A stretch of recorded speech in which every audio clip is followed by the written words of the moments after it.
Now, the fight against HIV is making strides in the country, yet key challenges remain. New data shows a drop in infections, but young people and women remain highly vulnerable. And as Ann Odida reports, reaching prevention goals requires ongoing efforts, with the country exploring innovative treatments like injectable PrEP to protect at-risk groups.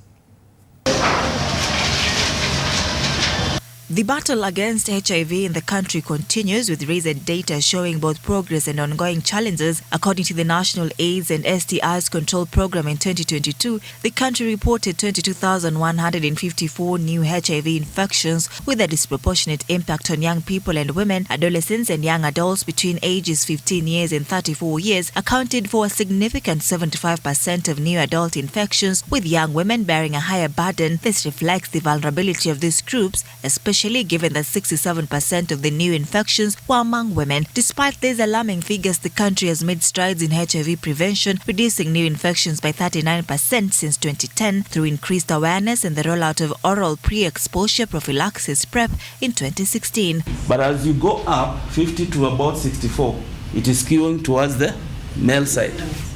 So what story do you want to tell there?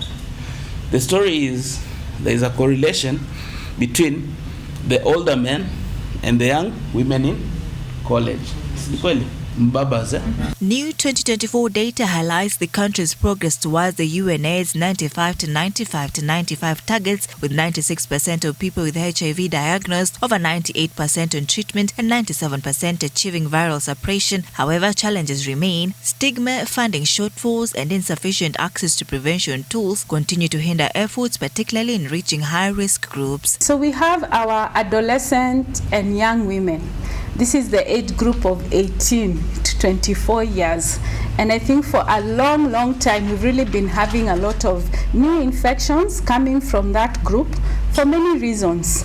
And we have our key populations. And this includes some of our brothers and sisters that are engaging in some practices, sexual practices that are stigmatized. The importance of diversifying prevention methods has been cited as a way of working towards reducing HIV cases, such as introducing a 6-monthly injectable PrEP and exploring other options to enhance accessibility. The need for positive pregnancy and breastfeeding safety data to support women's health choices has also been cited to be key. Many methods that are in the pipeline, and this is really exciting because it means a few years from now we are going to have so many methods for women and men to choose from. While the progress is commendable, experts caution that sustained funding and efforts to combat stigma are crucial and could cripple HIV prevention rates. The country is, however, focused on reducing HIV infections as well as achieving long-term epidemic control, particularly among its most vulnerable populations.